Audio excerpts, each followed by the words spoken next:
Shout out to Bring Our Q, Julius, you legend. We're going to do a joint interview, yeah? Yeah, we'll do a joint interview, Julius. Thanks for the support. You're a legend. From your girls, Raven and Ellie. Welcome to the motherfucking relay. We're covering today's top boxing news. Ow! Okay, we'll start with this. Among the contests set to go down in the women's featherweight division this weekend, when we talked about in my previous video, Brenda Carbajal versus Danila Ramos, Chapman versus Furtado, also set to go down this weekend on Friday. A lot of activity in the women's featherweight division. I am going with Raven Chapman to win. At minimum, I'm going with Raven Chapman to win on points behind being a more dynamic and athletic fighter than Lila Furtado in what is this battle of the unbeatens. Raven's better in every department. Faster hands, faster feet. It's not that Lila Furtado is not a capable fighter, a serviceable fighter, but Raven Chapman's ceiling, at least to the eye, at least to me, seems a lot higher than what you get from Lila. And even though Raven doesn't have as many fights as Lila Furtado, comparatively, she's fought better fighters than Lila Furtado has. Raven Chapman, who last saw action this past March. Opposite the ring, Linda Leka. Raven Chapman, who debuted as a professional in September of 2021. She fought 2 times in 2021, 3 times in 2022. She's already fought once this year, back in March. This will be her second fight of this year, leaving plenty of time to schedule another. The difference between Raven Chapman's quality of competition and Lila Furtado's is that Lila's fought a lot of debutantes, a lot of fighters that never won a fight, never lost a fight, because when she fought them, they were debuting as professionals. The only fighter with a winning record that she fought was in her last fight in May, opposite the ring Bestelius and Chaz. Good number of those girls that Lila Furtado has fought were either debutantes or girls with upside-down records, and you're only going to derive so much experience fighting fighters like that they themselves aren't all that experienced. Whereas Raven has shared the ring with the likes of Linda Leka and Jorgelina Guanini. More experienced, far more seasoned fighters than anyone you'll find on Lila Furtado's resume so far. It's really quality over quantity when it comes to Raven's body of work so far, as opposed to Lila's. Just looking at the two of them, Raven's a lot faster hands and a lot faster on her feet than Lila Furtado, as well as those level changes while closing the distance. Really is a more dynamic fighter than Lila, with a higher ceiling, at least to me, based on the eye test. They're both unbeaten fighters, but not all unbeaten fighters are created equal. This is Raven inching one step closer to fighting for an alphabet title, a full title. She's ranked at number 9 by way of the WBO and number 8 by way of the IBF. Her name doesn't appear in the top 10 of the WBC or the WBA. Not currently. But it might after this fight, at least by way of the WBC, as this fight with Lila is for a WBC international title. That version of it.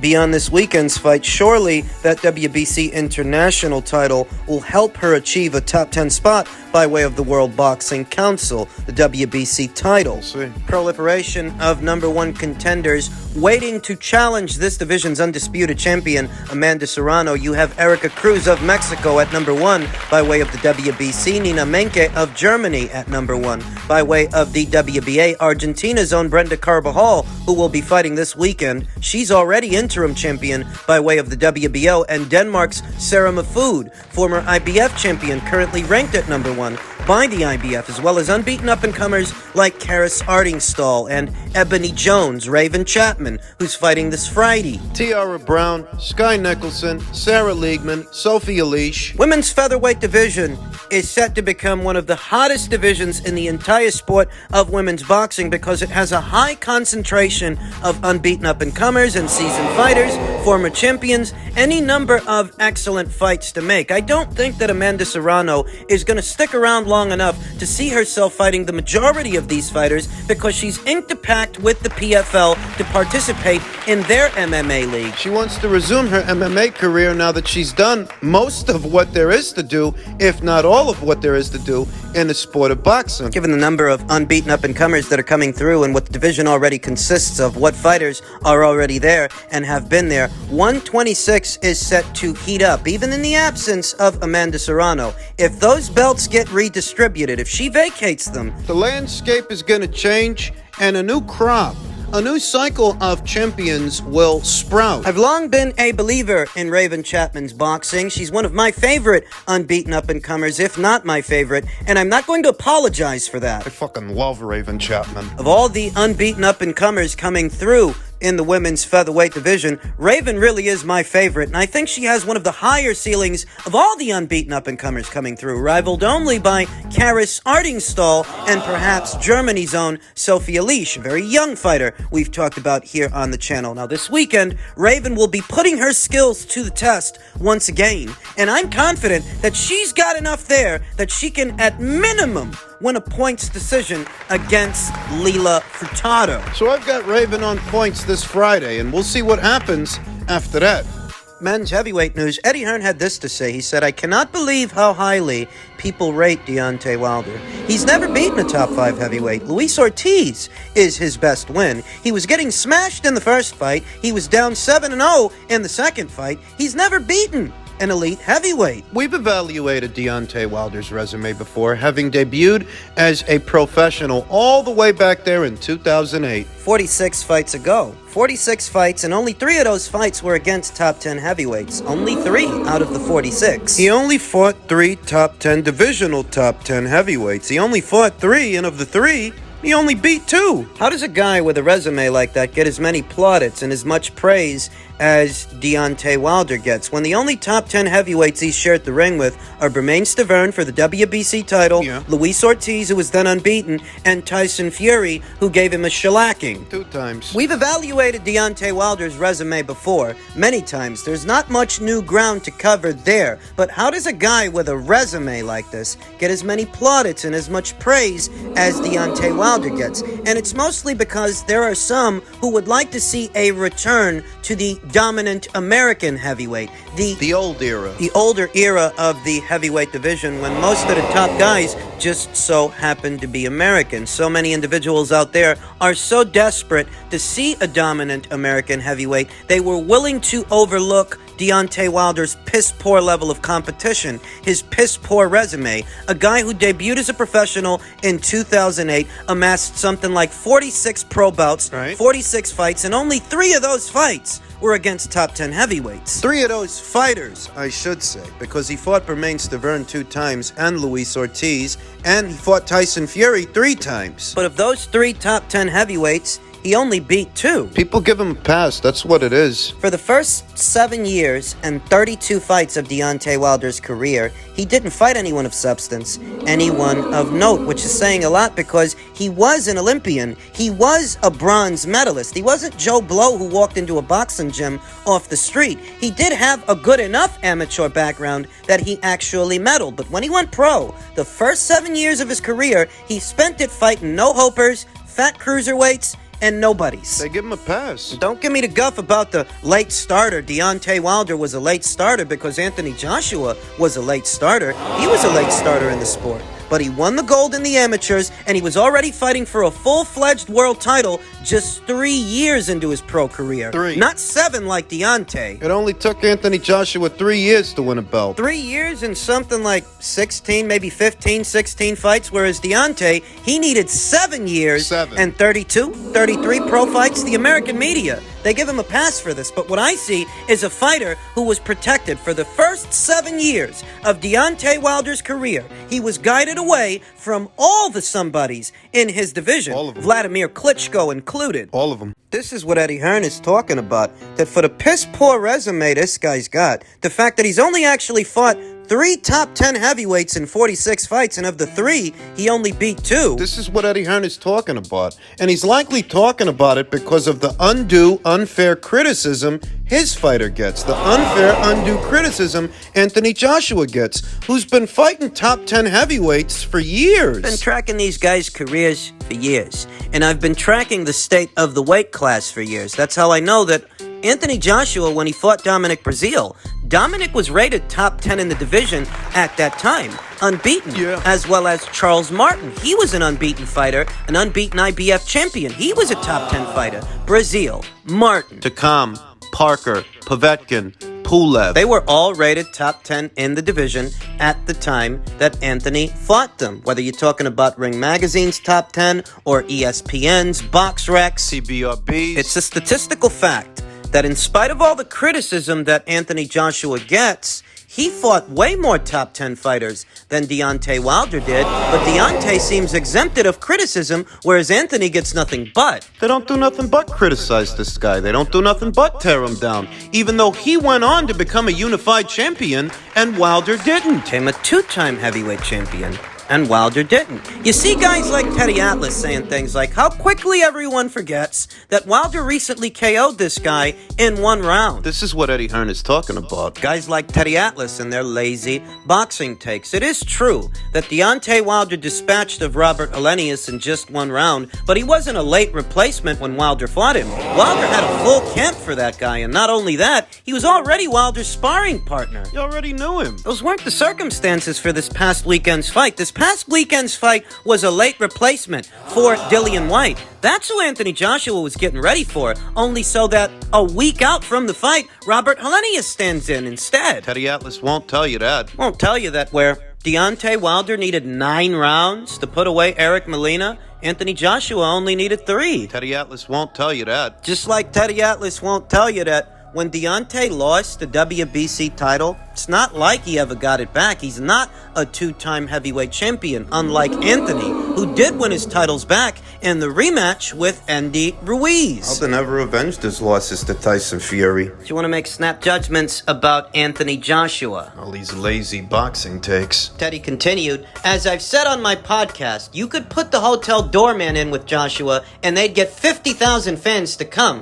It's not really a bad thing. What that basically means is that the British fight fan cares more about boxing than the American one. He almost sounds resentful that the Brits care more about boxing than the Americans do. The Americans really only come out for the biggest of the big fights. They don't regularly patronize the sport the same way the Brits do. They're local fighters, and that grassroots following, we often see these lazy boxing takes from one Teddy Atlas, who heralded Joe Joyce as the second coming of George Foreman. You remember that? You talk about Anthony Joshua like he's this overblown, overrated fighter when he has in fact accomplished more at heavyweight than both Deontay Wilder and Joe Joyce, who you heralded as the next George Foreman. How did that theory work out?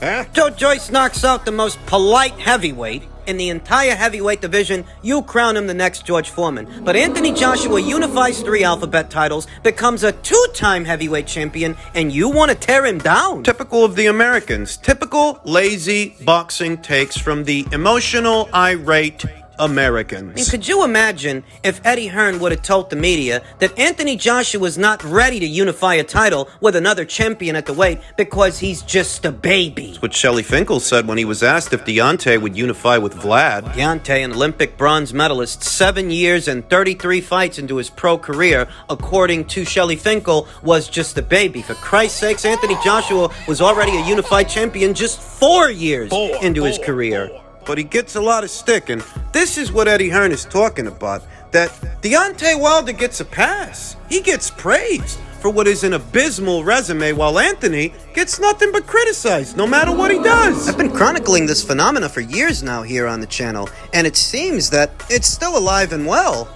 I don't say all of this to suggest that Anthony is all good and Deontay is all bad, so much as the criticisms are often lazy, short-sighted, and unfair. Silver lining is that Deontay Wilder's longtime manager, Shelly Finkel, is optimistic that the deal can be made for the Joshua fight early next year. Fighters themselves will get to put up or shut up. What better way to put this argument to bed? Put it to rest. Deontay Wilder has not fought since the Robert Helenius fight late last year, and while he was under orders to take on Andy Ruiz, a deal could not be made between them. It's hard to imagine that at this age, Deontay Wilder is going to get out there, jeopardize the Joshua fight for what are peanuts on the dollar. Is he going to fight this year? He could have made a decent purse with Andy Ruiz, but the story is that Andy priced himself out, at least according to Malik Scotch. Big part of the reason I think so many of the fans here stateside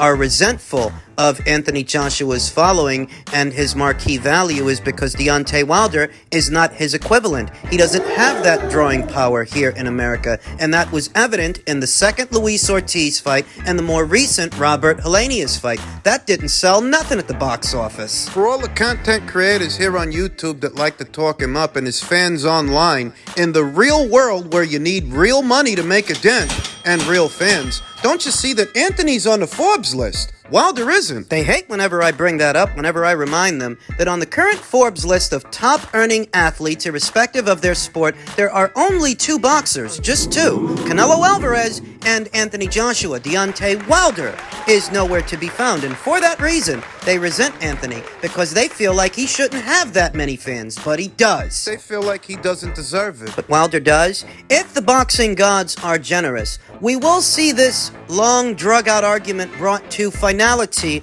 early next year when these two former champions share the ring with each other. Though near as I can tell, Anthony is subject to too much criticism and Deontay isn't subject to enough. It's not saying that he's all bad or that Anthony is all good, but many of the boxing takes I hear in association with those two particular heavyweights, as far as what they've done so far, is far too uneven. Don't let Anthony Joshua win that fight in January. Don't let him do that. A lot of people here stateside would once again have a lot of explaining to do, like how they have to explain to themselves why Terrence Crawford destroyed Errol Spence Jr., who they were putting on a pedestal. The same would apply to Wilder in that situation if Anthony were to win. Same way they have to explain why Inouye, who they were calling a hype job, destroyed Stephen Fulton so easily his very first fight at the weight. That's not something hype jobs can do. Hype jobs don't do that. It's all par for the course with the lazy American boxing fan and their lazy